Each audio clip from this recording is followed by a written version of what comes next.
Oh, hello, Studio 108 community. I'm so glad you clicked in today. Thank you for following.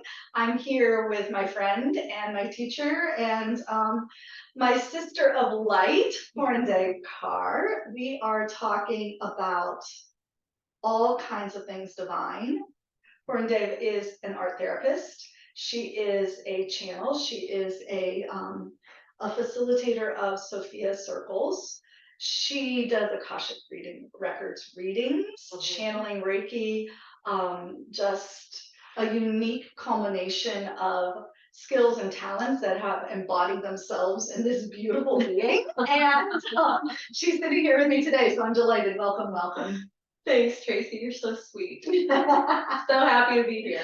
So happy to be here. So I call Purandev my teacher because she is. When I was, and I can remember like dabbling in a few experiences of Kundalini Yoga over the years. And I can remember along about September of 2018 being nagged by this idea that I needed to find Kriyas. There were just Kriyas I needed to do. I needed to find Kriyas, but I didn't really know like what a Kriya was, except it wasn't what I was doing. Yeah. It wasn't my hot power class. It wasn't 100 million sun salutations. It had nothing to do with crow pose. So I remember asking different people, like, do you do Kriyas? Do you teach Kriyas? And then you offered a workshop at Yoga Bliss. Yes. A Kundalini Yoga workshop, and I came. And in that workshop, you taught the Antarnad, I love the that one. Kriya for the full moon, where So the hands go up and down, Sare Sasa. Yep. And during that meditation, there was a voice in my head that kept saying, my mom used to do this. My mom used to do this. Oh my gosh, my mom used to do this. And I was like, wow, what is going on, right? And so then a couple months, you moved back to Cleveland, and like I attacked this poor girl. I was like, can you please do private Kundalini yoga with me? Would you please just come to my space, because I have space down in the valley. Would you come once a week? I will pay you, like I will pay you whatever. Please come and just teach me whatever you've got going on. This, I think, is what I need. This is what I've been looking for. That was the beginning. That was the beginning. That's where the pieces came together, and I understood what all of these like urges and nudges and hints were about. Yes. Otherwise, it was just like, I just don't even know what you're saying to me, but like the angels had been whispering. So we started with that. Yep. Within a couple months, I was enrolled in teacher training. You were doing teacher training. We started inviting people. Yep. Other people started coming. You became a part of Kundalini Yoga, and you became the leader. That started, right? I mean, that's what started it, and then look what's grown from your practice. Well, look what's grown from my practice, but for you too. Like you moved back from Columbus, we had quite a following. Yeah. And just you developed quite a following here. Yeah. Definitely. So it's exciting. Yes. I love knowing that you're teaching Akron, Medina. Yes. These areas out here. Yes. Yeah. Thanks for leading my way. Oh, you're so sweet. It's so good. It is. We were talking about like lineage. Lineage practices. Lineage practices. Kundalini Yoga is a lineage. It's got a lot of tantric energy, tantric lineage. We were talking about this idea of lineages and how things have changed a lot over the years. I think lineages used to be, especially like in yoga, you used to follow a guru blindly.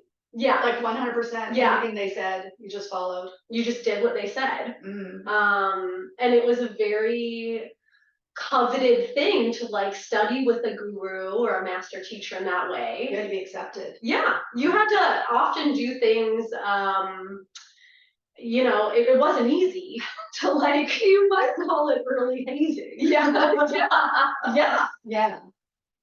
I mean, these were like this was how things were, thousands of years ago, in India and other places in the world where you had to like, earn the right to study with a guru. Right. And now we've got a culture where that kind of guru and lineage has taken a beating, and really, thank you, rightly so, because we needed to change our relationship with that. Yeah. Yeah, so we're living in a totally different age. We're living in the Aquarian age, which, you know, we talk about in Kundalini. And this is an age where, I mean, I think it's so beautiful because it's like the guru is in us. Yes. The inner teacher, the master within us is what we learn how to access. Right. We don't have to go via someone else. Right. But that lineage is still available. Like the thread of that divine conversation comes more like directly through us. Yes. Like that can guide us within ourselves to awaken the inner guru or the inner teacher. And that was kind of my experience with Kundalini. Yeah. I was like having these inner like seekings. Yes. And then I had to like figure out like where it was guiding you. Yeah, where it was taking me. So in the Sophia Code, we call that your higher self. Yes. Right? So Sophia Code is another lineage. Yes. So tell us about this lineage practice. So the Sophia Code is, well, it's a book, but it's a lot more than a book. Yeah. It is a channeled sacred text that includes different initiations from 8 different ascended master mentors who are mentoring us in how to awaken the master within us, how to awaken divine feminine Christ consciousness within us. Right. And these ascended masters might be something that you've heard of. Like you know these. Right. Like, you know these as elevated energetic expressions through history. Yeah. So I want to say elevated people, but they're ascended. So they're very elevated. They were human. They had human lives. They walked in human bodies. And they met their requirements for graduation from the earth plane. They ascended. Yeah. So who are they? So key code 1 is Isis, from ancient Egypt. Key code 2 is Hathor, also from Egypt. Key code 3 is Green Tara. Oh, I love Green Tara. I know you do. Oh, I do. From Tibetan Buddhism. Key code 4 is Mother Mary. Also love Mother Mary so much. Key code 5 is Mary Magdalene. Key code 6 is Kuan Yin. So she's a Asian goddess of compassion. And key code 7 is White Buffalo Woman. Yes, from the Native American. Yes. Yeah. So beautiful. So beautiful. And then key code 8 is the Sophia Dragons. Yes. And I love that they are from so many different points of the world. Like these global different lineages. Yes. So one of the amazing things about the Sophia Code is it takes all these different lineages, right? Like ancient Egypt, you know, from Europe, even the Americas with White Buffalo Woman, and it brings them into this unified field of practices and self-mastery. I mean, because that's like an embodiment of the Aquarian age too. It's this idea of unity. Yes, definitely. And this idea of it's all taking us back to the truth within us, to the light within us, to the master within us. So when we mentor with these ascended masters, as we do in the Sophia Code, which is really its own cosmology, but when you begin to read this book and it takes you through these activations and these initiations, you're learning how to mentor with the ascended masters, but all they're ever saying to us is, I did it and you can do it too. 100%. Yeah. Yeah. And what it sometimes asks of us is to transcend our thinking beyond our categorical ways. Yes. Which is one of the tasks that I feel is required to liberate humanity. Yes. And so when you're looking at society, like you could be listening to this and feeling like, oh, this is all pie in the sky stuff. This is all happening way up here, but it's happening down here too.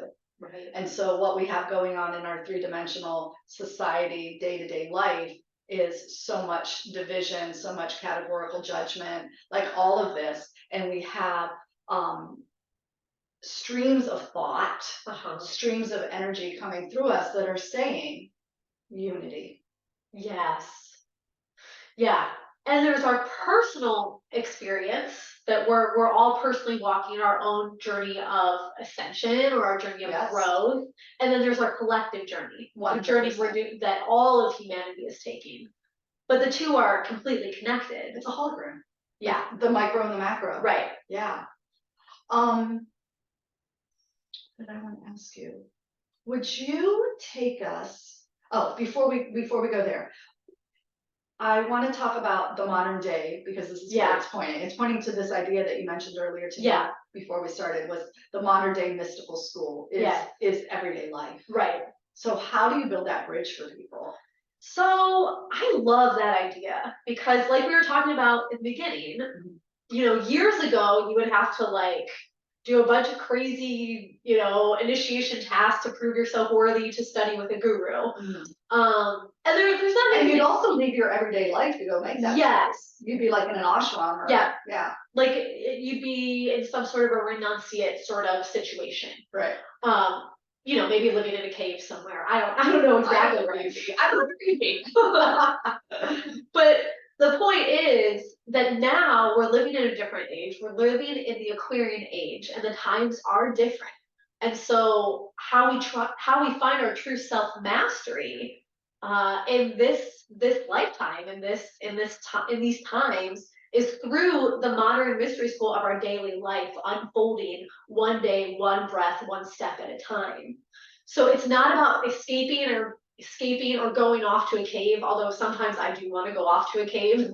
Yes. I'll see you there. I like caves. But it's about being here now in the unfoldment of our daily lives. Yeah, and you guys, like sometimes the cave is a vacation.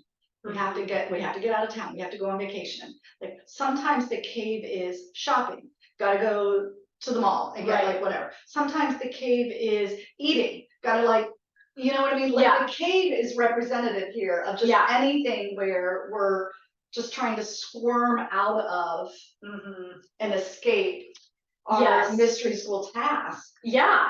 Yeah, and we do that because it's a big, heavy load. It's a lot for our nervous system. Sometimes the nervous system isn't strong enough to handle it. It is absolutely a lot. I mean, these modern times we're living in they're very chaotic, and they can be very tumultuous. Yeah, and so there's nothing wrong with wanting to go to the cave. Yeah, you can get a massage and you buy new shoes, have fun. Yeah, like, know that. Yeah, like. The modern mystery school of your daily life is exactly what you need for your highest growth and self-mastery practice. And that might look like tending to your children during the day or cleaning the house or going to the bank. It's like those mundane things are the ceremony of our daily lives that is unfolding. Right.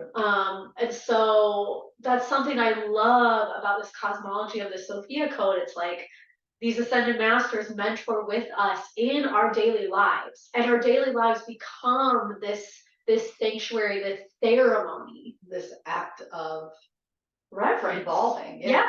I mean, it's the ground for your growth and your ascension and your highest evolution.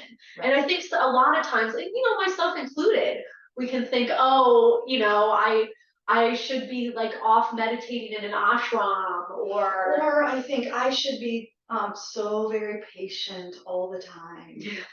You're an Aries.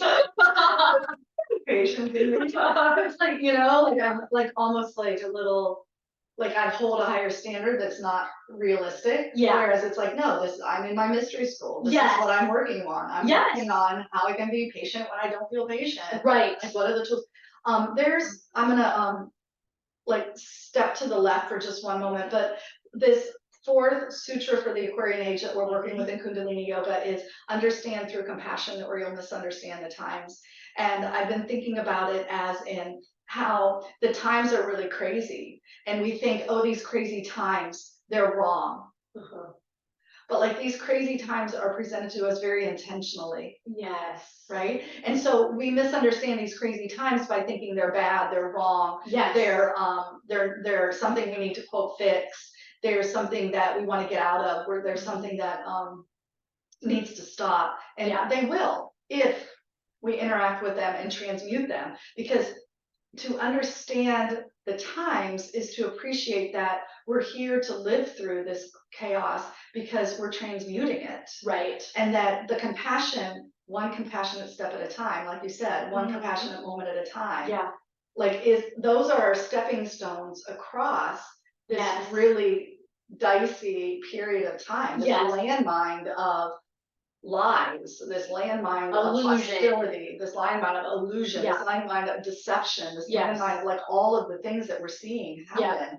We're not supposed to, I don't want to say believe them, we're not supposed to like tap into it as like something's wrong with something's wrong, or that it's going to take us down, or like look at these stupid people, or I'm not going to be friends with them because they think this, they don't understand. Like they might not have the awareness you have. Right. And so we have compassion for ourselves and the other. Yes. Because we're all trying to cross this dicey river. And there are places where I believe that the alligators are real too. Yeah. Like I believe and that I'm struggling to find my compassion. Yeah.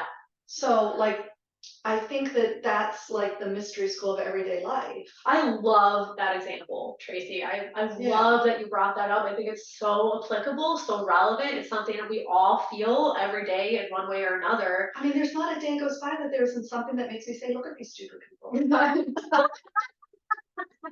Aries. And then I have to say, like, have compassion. Understand their compassion. Understand that they're acting out their fear. They're acting out their frustration. Yeah. They're uncertain, and that doesn't feel good. Right. Well, there's so much transitioning at this time, and it's so, I love that you brought that up, because I think, you know, it's so easy for our minds to look at what's happening in the world now and like attack it or judge it or make it wrong, and then we fall into that duality of right and wrong, good and bad. And it's not to negate the issues, right? But it's to look at it from a bigger perspective. 100%. The perspective of our higher self, the perspective of our soul, the perspective of the fact that, you know, this lifetime is a huge, huge gift that we get to be here. Gosh, it's such a blessing to be here at this time. It is. It really is. If you're here at this time and you're listening to me and Purandev Kaur right now, it's probably because you're a leader. Yeah. It's probably because you're one who's capable of like reaching out and like giving someone a hand, saying, hey, don't forget. Don't forget, we're going to get there. Right. Like, no, we don't need to be nasty. We're all going to be friendly. There's enough for everyone. Yeah. We're all going to make it. Yeah.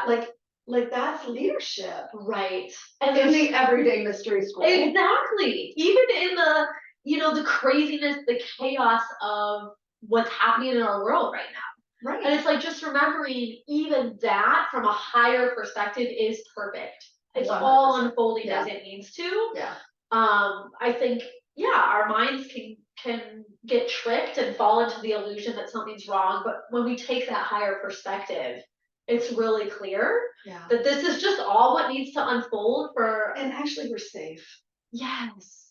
That's really tough right now. Uh-huh. Especially, you know, the people hear the banking stuff. Yeah. And you know, then everybody like hunkers down. Yeah. And grabs, and I don't want to say hoards, but like gets that fear protective stance. Right.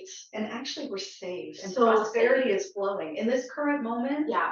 There's so much prosperity flowing. So much goodness. Yes. Yeah, and abundance. Abundance and health. And vitality. Yeah. Yes. Yes. I'm so happy to hear you. Okay, so I want to talk about I understand how it's easy to say Sophia Code is a book, but it's not. The teachings are really living, and I know that you live them. Would you take us through what this lineage is about? Would you start with Kaya Ra and take us through what this story, what this opportunity is about? Yes. So I love the Sophia Code. I could talk about it for a long time. Good. So Kaya Ra is the author of the Sophia Code. She's my personal mentor and spiritual teacher. And like we talked about, you know, in the beginning, all the Sophia Code, all Kaya Ra is ever saying is it's holding up a mirror back to you to see the master within you. Yes. So Kyra channeled this book. She channeled it on Mount Shasta. Super beautiful, gorgeous, high vibrational place. And she channeled it from the Ascended Masters. And so if you're not familiar with Ascended Masters, it's basically just a human that ascended, that met all their graduation requirements on the earth plane. And so she channeled this book. It became an international bestseller within 3 days.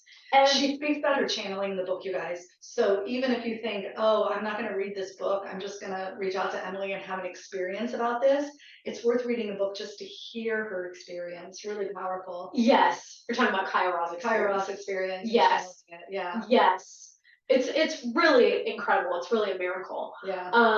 So she talks about, so she has these 8 key code mentors who, when you read the book is actually ascension technology. Yes. That is activating your consciousness as you read it. Yes. So when I say it's not a regular book, it's really not, because it's interfacing with your consciousness in a way that starts to activate something we call your divine genome, which is talked about in the book.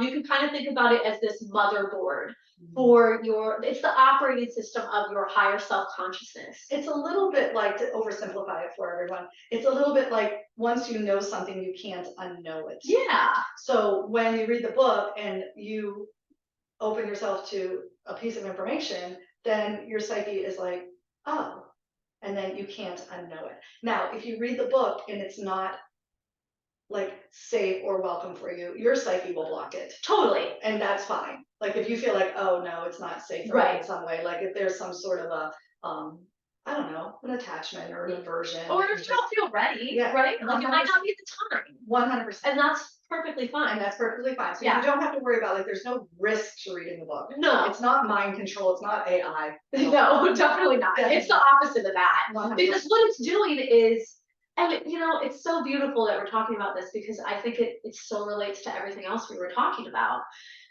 When you read this sacred text channeled by the Ascended Masters, which has an incredibly high frequency, it's activating you back into your sovereign divinity. So you're protected from AI. Yes, totally. And you're protected in the midst of the chaos that's happening in this world, because you are completely connected to your higher self, and you're in your sovereignty. It's like solving this spiritual dilemma that is such an epidemic, where people feel so lost and so disconnected because we don't have spiritual experiences that keep us anchored. Yeah. So like this is one path through which you can find an anchor. Totally. Yeah. Totally. And just relating it back to everything we were talking about with, like, the craziness of these times, it's like you can also, yes, the times are crazy, but you can be the brightest light in these times too. There's just so much available for us right now. And what we need to really appreciate is that as these crazy times continue to progress and evolve, who's going to be standing as the leader of the new culture but the people who have done this kind of work? Yeah, 1,000%. 1,000%. Yeah. Because the heaviness, the darkness, the people who lie, the people that cheat, the people that grasp in fear, that frequency isn't going to be supported anymore. Right. And so it's like there's an underbelly rising as all of this collapses. The things that are collapsing because they're corrupt. Right. And so some people will stand and kind of gawk in fear of everything that's collapsing, and some people will step in and say, here, let me help lift up this next wave of love and potential. Totally. And so that's what we want to be. We want to be like in there saying, like, I've got some goodness. Yes.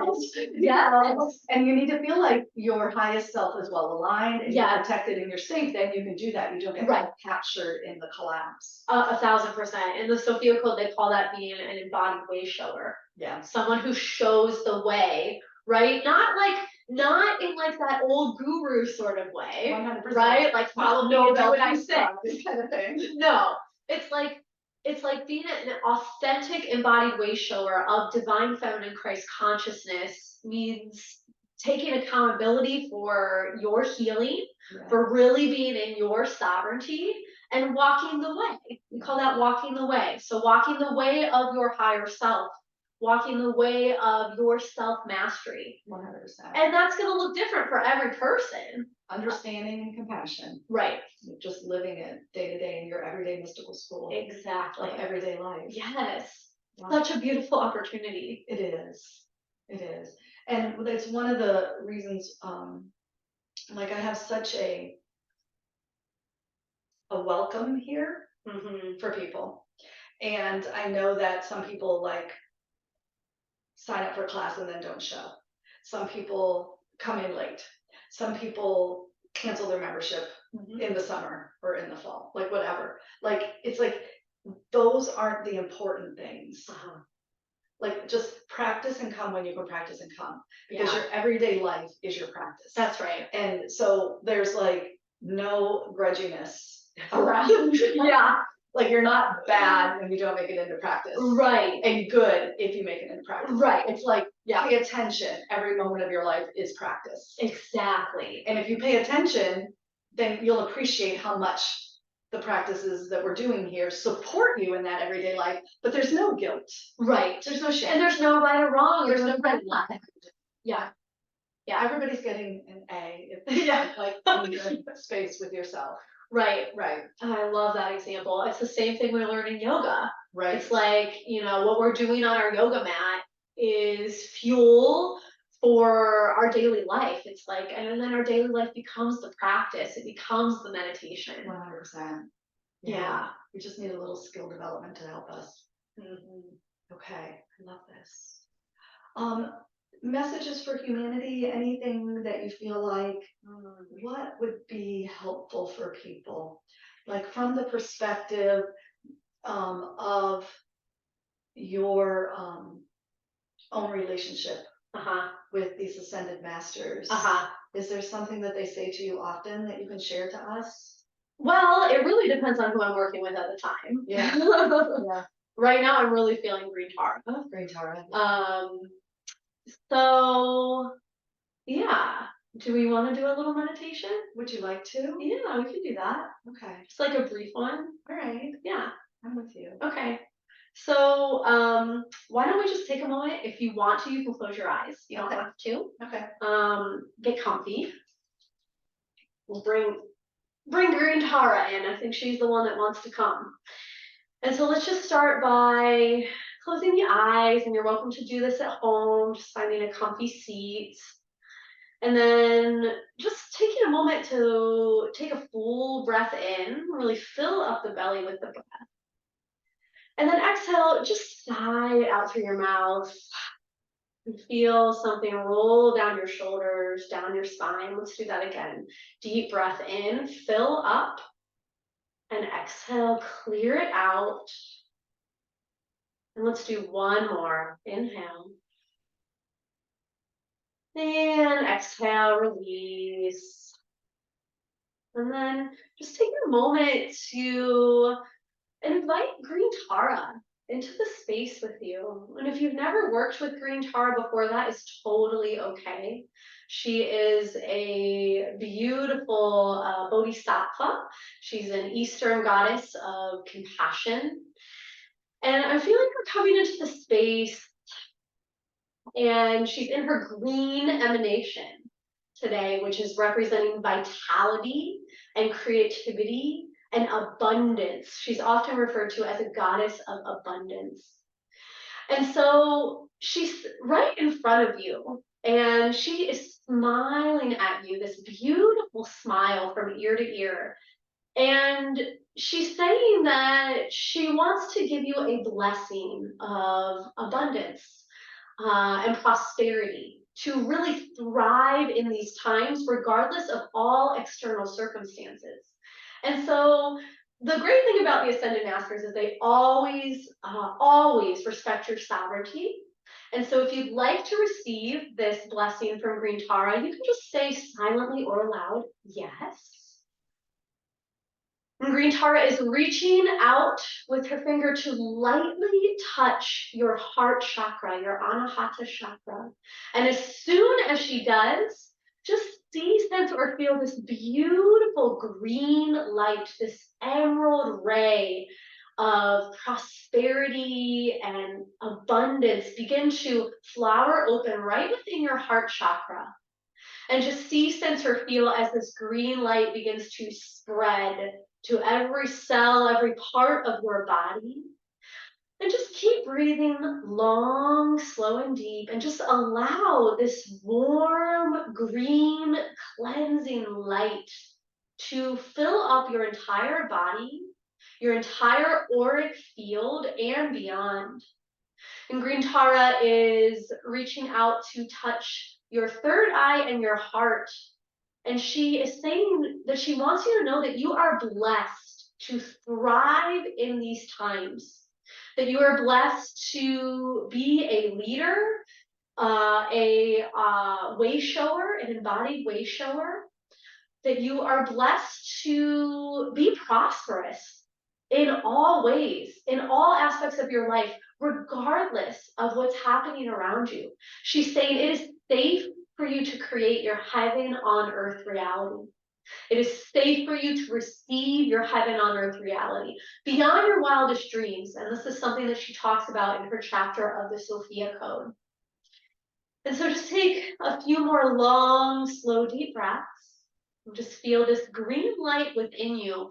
Green Tara is saying that nirvana lives within you, not outside of you. And she's just saying that she wants to remind all of us that are watching this that nirvana is within, that it is possible for us to reside in this space of deep peace, this heaven on earth reality, this resonance, regardless of the craziness around us. And that's a practice that we have the opportunity to practice that every day of our lives. And that we give ourselves compassion and grace, the grace to learn, the grace to grow, to mess up, to fall, but we always come back. We always come back to walking the way, to coming back to Shambhala within us, regardless of what's going on. And that's the practice of just coming back again and again and again, with so much compassion for ourselves, with so much compassion for all of humanity as we learn and grow and evolve together. And so Green Tara has a mantra. It's a beautiful mantra. It's Om Tade Tutade Ture Soha. And so just feel the resonance of that mantra around you and within you. Om Tade Tutade Ture Soha. And that's a mantra that you can chant on your own to guide you back to that place of peace within you. And so just thanking beautiful Green Tara, she of 1,000 stars, for her presence and her messages and her gifts for us today. And I thank all of you. Thank you, Tracy, so much. How very powerful. Very powerful to have that blessing. Thank you so much for bringing that through for us. Thanks for having me. It's such a blessing to be here. It is. It is a blessing to be together with you and to have so many people that are just available and open and listening and traveling and journeying with us and supporting each other through this exciting time. So Purandev Kaur has a website with her art therapy, her Akashic readings, the channeling, all of the options. So that's going to be in the comments below. And you are welcome to join her. I know you have so many workshops and retreats and really lots going on. wonderful Lots of abundance. Lots of abundance, lots of opportunity, and lots of support. So you're not alone. Thank you so much. So go with many blessings and remember who you are. And thanks for following. Thank you.